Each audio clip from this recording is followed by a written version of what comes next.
Live from the podcast studio, this is from Long Distance Marriage with Rich and Andrea. We're a once long-distance couple who closed 5,000 miles of distance and are now happily married. We talk long-distance, marriage and relationships. Hi everyone, welcome to episode 41 from Long Distance to Marriage. This week we wanted to talk a little bit about something you see couples talking about a lot, which is growing apart. And I think that people in long-distance relationships and non-distance relationships experience this kind of in different ways, but also in very serious ways. I think, we've had messages from people who are in long-distance relationships who are concerned, feeling like that they're growing apart as a couple. And that's a really easy thing to worry about when you're in a long-distance relationship, because it can feel like you're growing apart really easily, don't you think? Yeah. I mean, you are apart. Like, you're far away from each other. So it's really easy to feel like, oh, maybe when they get a little bit busier, or maybe they have, some obligations going on in life, or something else is dividing their attention from being as focused on you as it normally is, you can feel like, oh no, what's going on? Are things changing? Are we growing apart? And sometimes people can just grow apart in a long-distance relationship. It's a lot to maintain. It's quite challenging. People can get a bit down about it and can kind of withdraw inside themselves. I think with long distance, there's also the element of like out of sight, out of mind kind of thing. Like if they're not physically present, and it's very easy to, once someone's actually not around you, you can be distracted with other things. Whereas if you're living together, I think the growing apart's much more of a, it's not a physical thing because they're there. It's your interests change, or your feelings towards that person change. It's like, in a way, it's much more brutal. And I think a lot of that comes from possibly taking them for granted. Like, you just get used to them being there, and it's like, oh yeah, they're there, and this is what they do, and I'm going to do my own things now, and kind of forgetting to reconnect. Or I think the big one's also people growing differently. Yeah. I think that's something that people need to kind of ask themselves if they're starting to be concerned about this is, are we growing apart or are we growing as people? And sometimes that can feel like a bad thing. It can feel like when you're growing as people that you're growing apart as a couple, and that's not necessarily always the case. But I think the really important thing to be aware of and remember is that when you're a couple and you're together for a while, things do start to change anyway, and that's normal and that's natural. You're not always going to be in the honeymoon period, but that's not necessarily a bad thing. Where in the honeymoon period, it's maybe a bit more physical and just dreamy, googly eyes. Once you get out of that, it doesn't mean that things aren't still amazing. Your connection gets deeper. You begin to know each other like no one else knows you, and intimacy really becomes a big part of it. So I think, people in that transition might be thinking, oh no, we're growing apart, but really, your relationship could just be transitioning. Yeah, and I think people, like, if we talk about marriage for a second, people think about that vow as, I promise to be with that person, to be with them, and physically stay with them. When actually, I think the commitment's much more about you promise to make a life together, and being with that person includes, you have a responsibility to you and them to grow too. I don't mean that in a way of like you have to just do everything they want to do and you give up all autonomy, but it's, if you're still the same person at 40 that you were when you were 20, that's not good. That's not good. It's not good on you, and you can't really be surprised that your partner feels like there's a bit of a disconnect, because they've hopefully got 20 years of growth and development in there. And it doesn't mean you're not the same person at all, but you should have grown and developed and had some change in interests and whatever. Mm.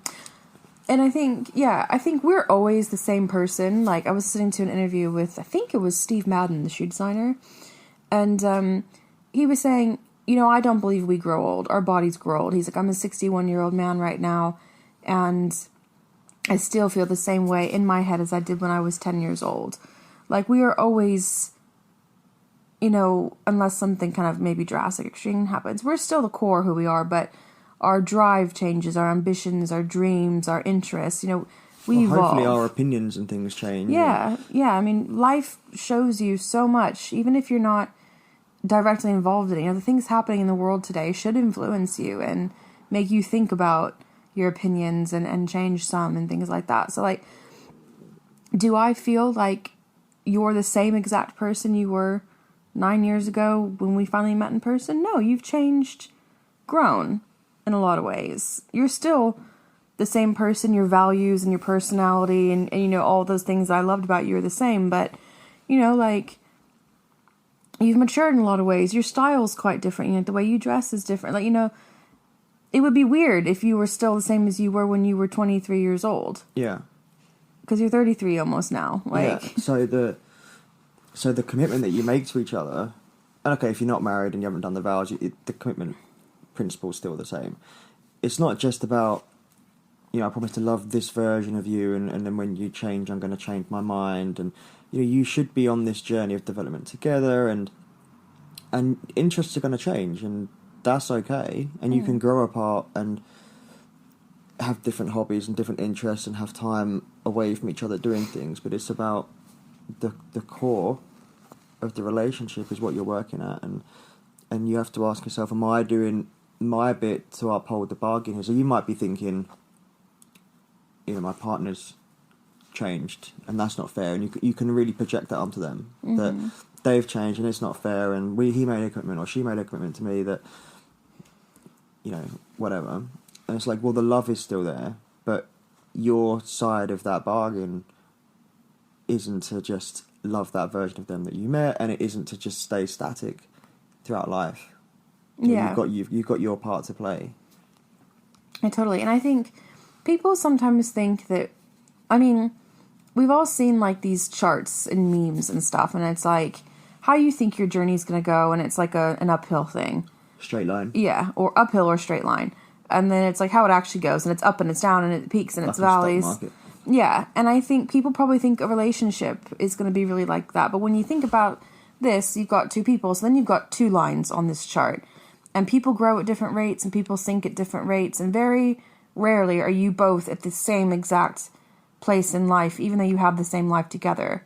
Like, you may not be in the same frame of mind. You may not be in the same physical fitness shape. You may not be, earning as much in your jobs as each other. Like, things aren't always going to line up, and it's really important to know that. And also it's important to know that if one of you's way down here on the chart of where you want to be and one of you's way up there, that's okay. The one who's way up there has a responsibility to try to pull the other one up. And those places will continually change. Sometimes it's you pulling me up, sometimes it's me pulling you up, and it's not just a A to B. We got married, and then many, many years from now, we die old and happy. There's a lot of shit in between, and a lot of it's up and down. And there may be periods, in your relationship or marriage where you do grow apart a little bit. Maybe that's because one of you has a new demanding job, or one of you is staying at home with the children, and that's really demanding. And yeah, your relationship is going to, for lack of a better word, suffer or be affected. But it can all be temporary. You can bring that, it's what you put into it. You can bring it to be what you want. Yeah, and anyone who's sort of got this expectation that it's going to be easy, or that the agreement is only while everything stays the same, like, hopefully no one has that opinion, because it's ridiculous. Even if you were, just as soon as you have children, that's going to change. As soon as you have a job that suddenly takes up slightly more time, that's going to change. It's all going to change, and like you said, if we don't change fundamentally, then the commitment you made is to love the fundamental part of that person, not everything surrounding that. Yeah. Not, I promise to love you as long as you were home every night at 6. It's like, well, things are going to change. Maybe they can't be home every night at 6. Maybe they've got a job that requires more. Maybe they've got hobbies and interests that have developed. All that's going to change. And but I saw something on Twitter the other day. I don't know how I found it. I sort of stumbled upon this post from this guy who apparently doesn't believe in marriage and long-term relationships, and he was saying, and I don't fully believe it, because he was saying, I've got 15 married friends and they all tell me they never have sex, and we're never, this is proof that we're not supposed to have long-term relationships and marriages.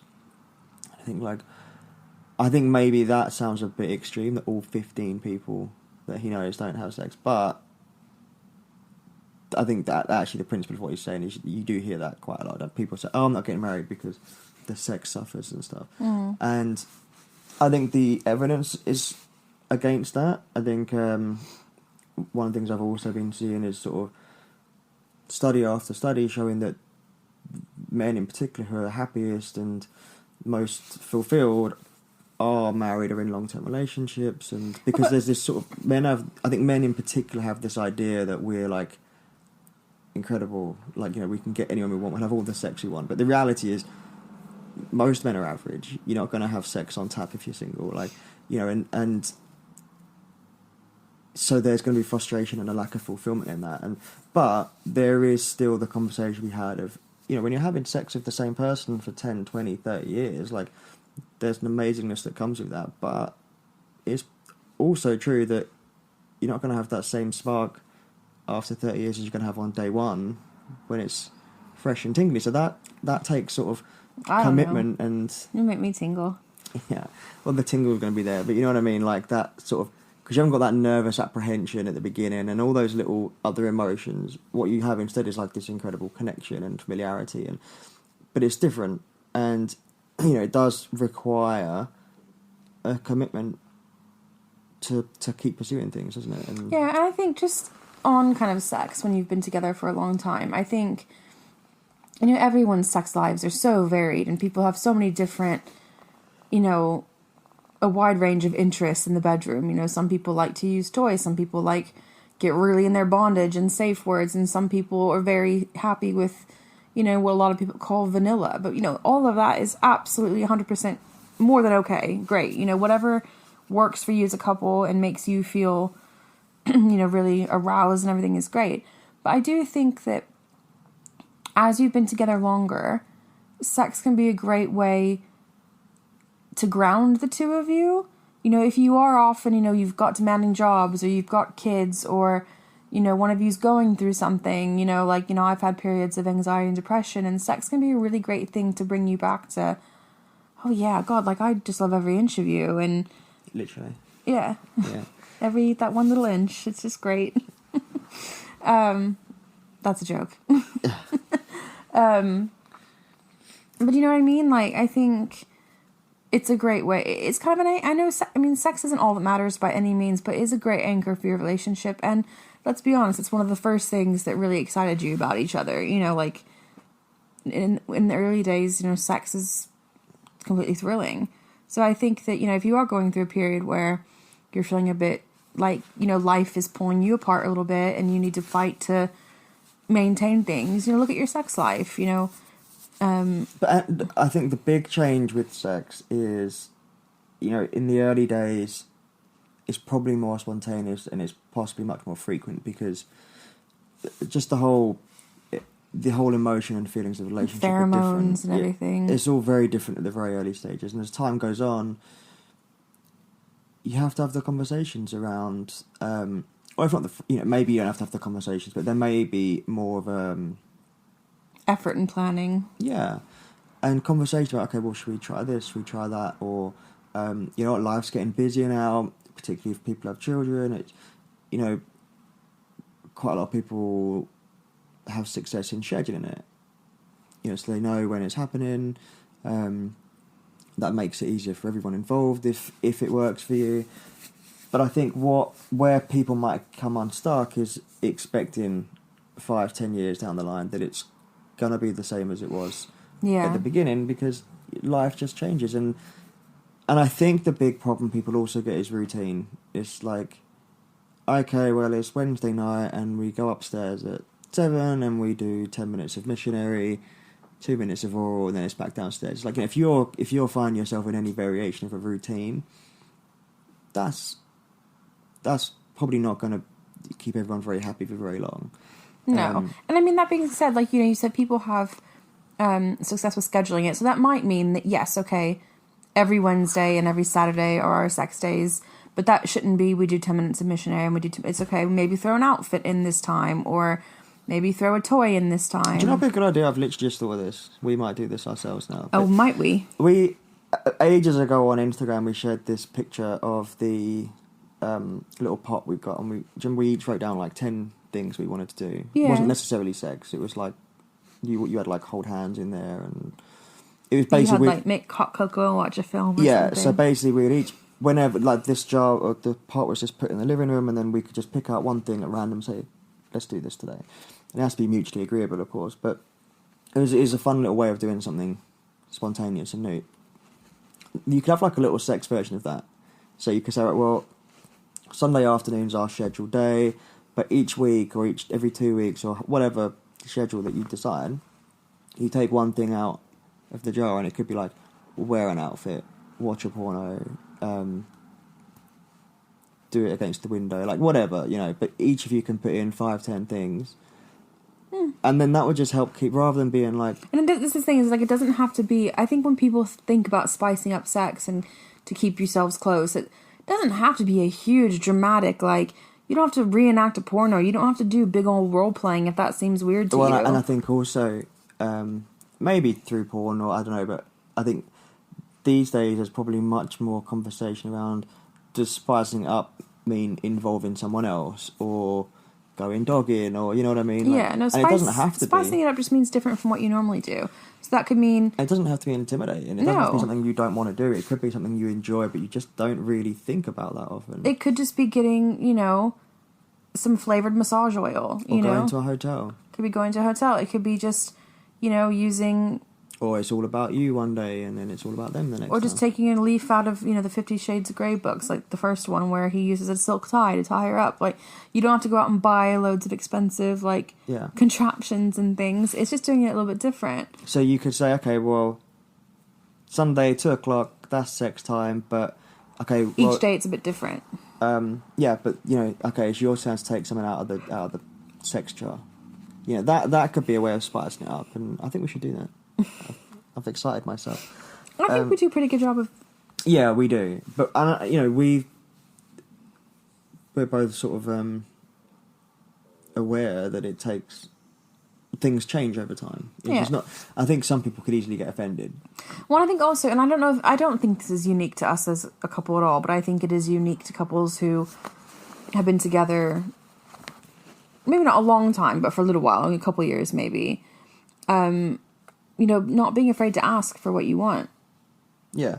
And that might mean, put me in this position, or, ooh, touch me there, or kiss me here, or it might mean, put on that outfit, or and this is I want to where, watch this porn, and I want to reenact it as we're watching, whatever. And I think this is what gets easier with long-term relationships, because at the beginning, there's like judgment or fear of judgment involved. Like, if you're on date one and you're like, you might not be saying, "Oh, spank me," or whatever it might be. Yeah. Because this person, you're getting to know each other still. Well, this person's, if it's a one-night stand, they're largely a stranger, and if they're not a stranger, but it's your first time or your first few times, then it's just very different. Whereas after, we're on the cusp of a decade here, and it's like there's do this, do that. There's not really much fear of judgment and stuff there, because...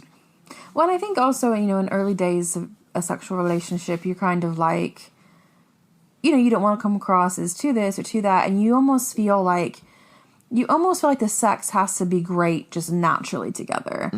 And it usually is at the beginning anyway, because you're both so fired up all the time. And then as you get to know each other, I think in a lot of ways, okay, maybe it's not as frequent or as spontaneous, but I think the quality of it can get loads better. It's something you can't really explain to people who have never had a long-term relationship. Like, the sex changes, and like the emotional connection's different.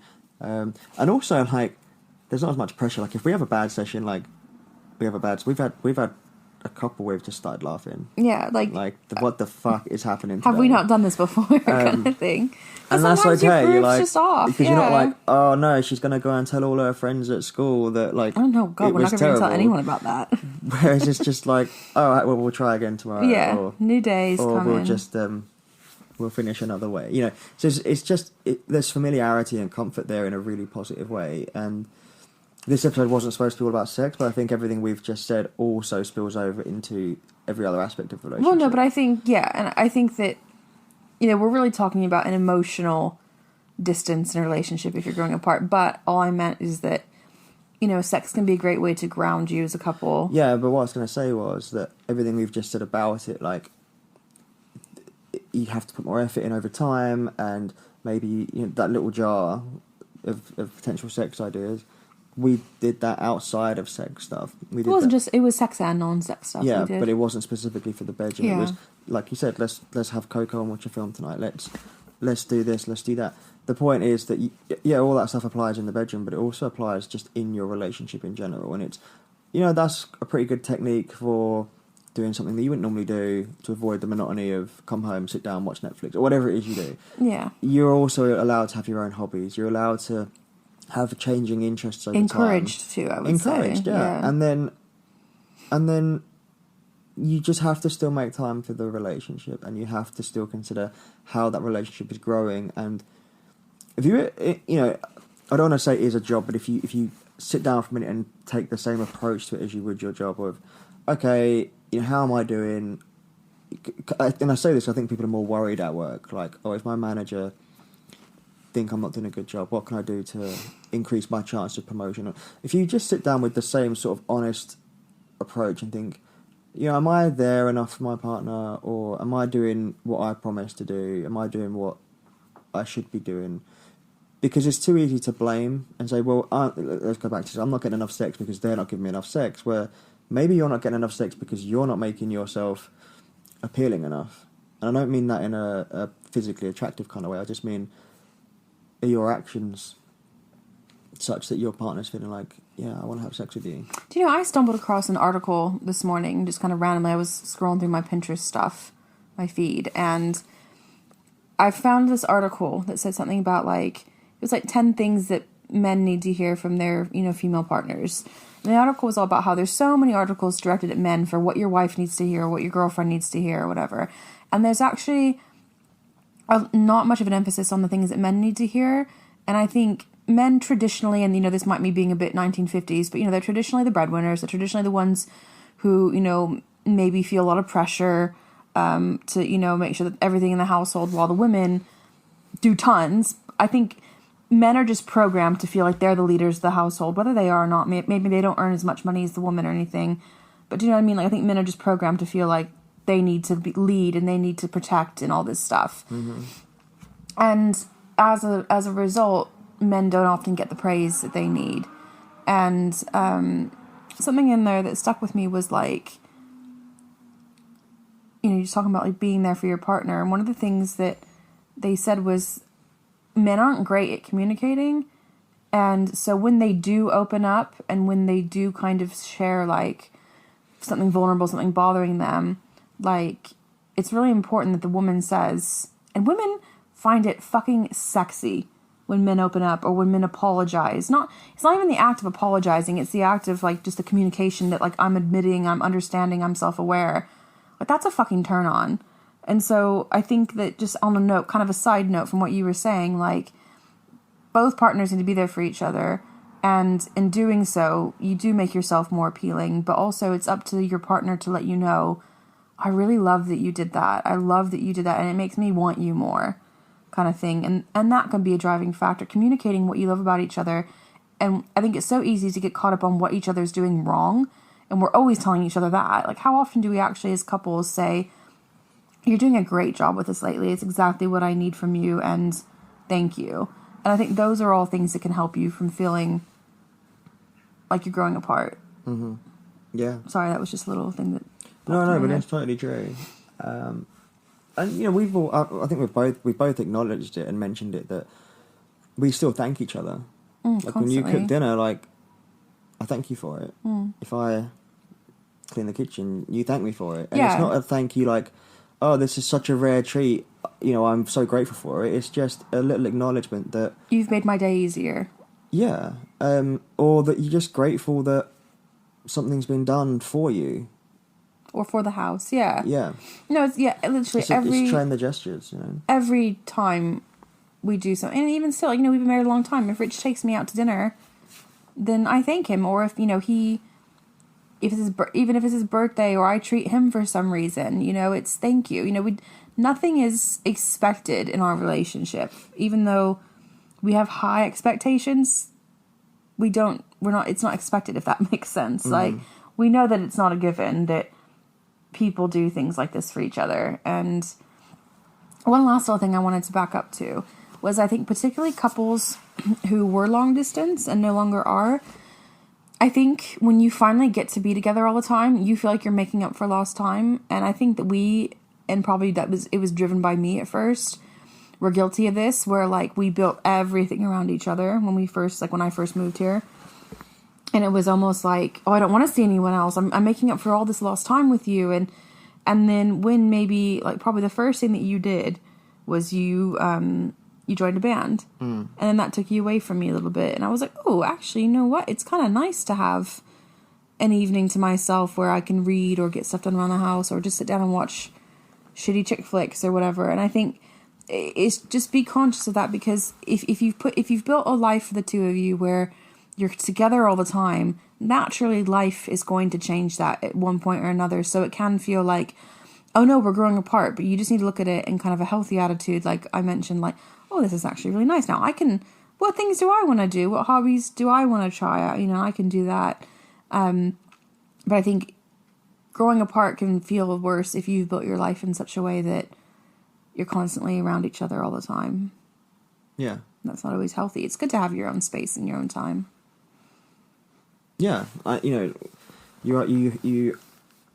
are right to be a good partner to your partner, but your first responsibility is to yourself, and this kind of ties in with what we were saying in the previous episodes about your partner not completing you. You still need to make time for your hobbies and your interests and your development, and then you just have to come back to relationship, and as far as growing apart, it's recognizing when that might be happening and having the conversation, or the conversation may not even be needed if you're recognizing it and then able to make the adjustments. Or the conversation might be necessary, but it doesn't have to be big, dramatic. Oh my god, we're drifting apart. It can just be like, hey, is everything okay with you? I feel like we've been a bit isolated lately. Do we need to regroup? I mean, that's all it really needs to be.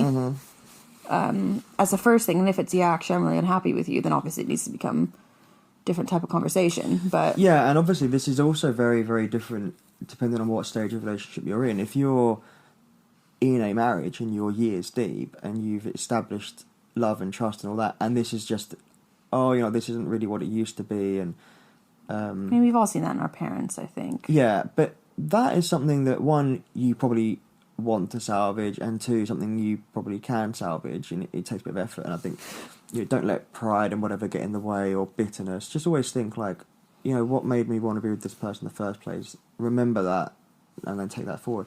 But if this is a new relationship, or you're long distance or whatever, and actually what you're seeing are just red flags, this person isn't that interested in you, isn't very interesting, and it's just generally actually this is hard work to get off the ground, that's very different. That's like that's red flag of, is this worth it? So have a very different outlook on growing apart when you're established and years into it and brand new, and actually is it just a sign that you two aren't as compatible as you thought? And I think with long distance that's particularly important, because it's hard with long distance too. It's hard, but it's so important, because what you can actually fall in love with is not the person but the idea of that person. And because they're not around, you can build up this image of them in your mind, and then you can convince yourself that's who they are, and then because there's so much time where you're not talking and you're not together, when you have the conversations and actually he was kind of a dick tonight, when you hang up you can then just tell yourself he's on an off night, because you've brought up this image of them, and you have to be very honest with yourself about that. Yeah. And that can be a hard thing to do when you're trying to make a relationship work. Like, it can be really hard to be, like, honest and matter-of-fact with yourself. But, yeah, I think it's, like I said, it's recognizing if you're growing apart or if you're growing as people, which can sometimes make it feel like your relationship's growing apart a little bit. But, yeah, I think that's probably a good place to wind things down. Okay. Yeah.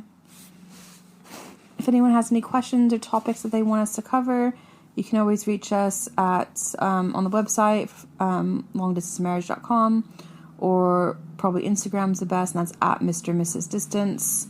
Same on Twitter. Yeah. Until next week. Yeah. Bye-bye.